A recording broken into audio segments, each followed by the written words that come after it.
అలాగే ఈ ఎస్‌పీఎఫ్ 50 అంటుంటారు. యాహ్! 50+ అంటుంటారు. అవును. ఏంటి ఏది right way madam? What should we use? 30-50 SPF మన ఇండియన్ స్కిన్ టైప్స్‌కి సరిపోతుంది. హ్మ్. మోర్ దాన్ 50 ఎస్‌పీఎఫ్ అంటే లైక్ మనకు 50 ఎస్‌పీఎఫ్‌కి 98% ప్రొటెక్షన్ ఉంటుంది. ఓకే. మోర్ దాన్ 50 ఎస్‌పీఎఫ్ మనకెంతున్నా 1-2% మాత్రమే ఉంటుంది. హుహు. Like 1-2% is negligible. రైట్. మనం 50 వరకు వాడితే సరిపోతుంది. హ్మ్. హ్మ్. లైక్ ఒక మార్కెటింగ్ గిమ్మిక్ అవ్వచ్చు. లైక్ మోర్ హుహుహు. Than 50 SPF, 70 SPF, oh! 80 okay. SPF. Just to attract people I yeah! Guess. Yeah! మనకొక 30-50 ఈజ్ ఎనఫ్. ఓకే.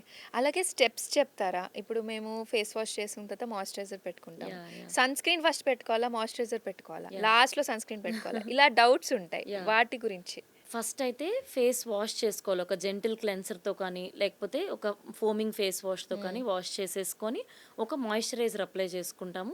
ఆ తర్వాత మార్నింగ్ అయితే సన్ స్క్రీన్ అప్లై చేసుకుంటాము. నైట్ అయితే ఒక మంచి బ్రైటనింగ్ సీరమో, లేకపోతే మీ ఓకే. కన్సర్న్‌ని బట్టి యాంటీ హ్మ్. ఏజింగ్ సీరమో, పిగ్మెంటేషన్ సీరమో అట్లా మన స్కిన్ కన్సర్న్‌ని బట్టి మనం వాడొచ్చు వాడుకోవచ్చు. సీరమ్. ఓకే.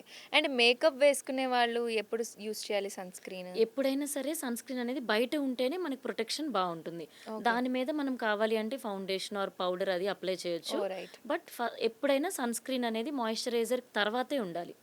ఓహ్! రైట్. ఓకే. ఓకే. అలాగే ప్రీమెచ్యూర్ ఏజింగ్ కాజెస్ ఏంటి మేడం? ఇప్పుడు చాలామందికి యంగ్ ఏజ్ అంటే 20, 25లో ఉన్న వాళ్ళకి గూడా మనం చూస్తూ ఉంటాం. స్కిన్‌లో డిఫరెన్స్ కనిపిస్తూ ఉంటుంది. యాహ్! యాహ్! ఏంటి ఆ కాజెస్ దేనివల్ల అంటారు? సో, ప్రీమెచ్యూర్ ఏజింగ్ అయితే రీసెంట్‌గా ఎక్కువ మెన్‌లో అయితే ఆల్కహాల్, స్మోకింగ్ వీటి వల్ల హ్మ్. చూడొచ్చు. ఫీమేల్‌లో అయితే హార్మోనల్ ఇంబాలెన్స్‌కి, స్లీప్ డిస్టర్బెన్సెస్‌కి వీటికి.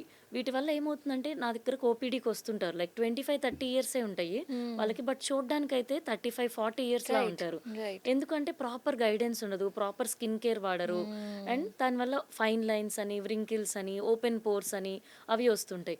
దానివల్ల over usage of products, over exfoliation. హ్మ్. సో, దానివల్ల ఇంకా ఎక్కువ ఏజింగ్ అనేది తెలుస్తుంది. హ్మ్. సో, ఆ ఏజింగ్ కనిపియకుండా ఉండాలంటే ఎలాంటి కేర్ తీసుకోవాలి మనం? ఏజింగ్ కనిపించకుండా ఉండాలి అంటే హ్మ్. ఫస్ట్ అసలు మీ స్కిన్ టైప్ ఏంటి? హ్మ్. మీ స్కిన్ టైప్‌కి ఏ ప్రొడక్ట్ సూట్ అవుతుంది?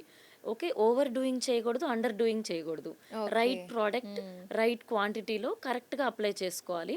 And okay. Like A cream ఎంతవరకు వాడాలి? ఇప్పుడు రెటినాల్ ఉంటుంది. కొంతమంది హ్మ్. చాలా ఎక్కువగా వాడుతుంటారు. అవును. కొంతమంది అసలు వాడరు. సో, ఎవరు వాడాలి? ఎంత క్వాంటిటీలో వాడాలి? ఎంత పర్సెంటేజ్‌లో వాడాలి?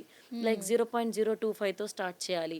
సో, అది కూడా వీక్లీ వన్సే స్టార్ట్ చేయాలి ఇనీషియల్‌గా. ఓకే. లైక్ వీక్లీ ట్వైసే స్టార్ట్ హ్మ్. చేయాలి. అలా ఎవరి స్కిన్ టైప్‌కి తగ్గట్టుగా ఎవరు ఎలా స్టార్ట్ చేయాలనేది చాలా ఇంపార్టెంట్. హ్మ్.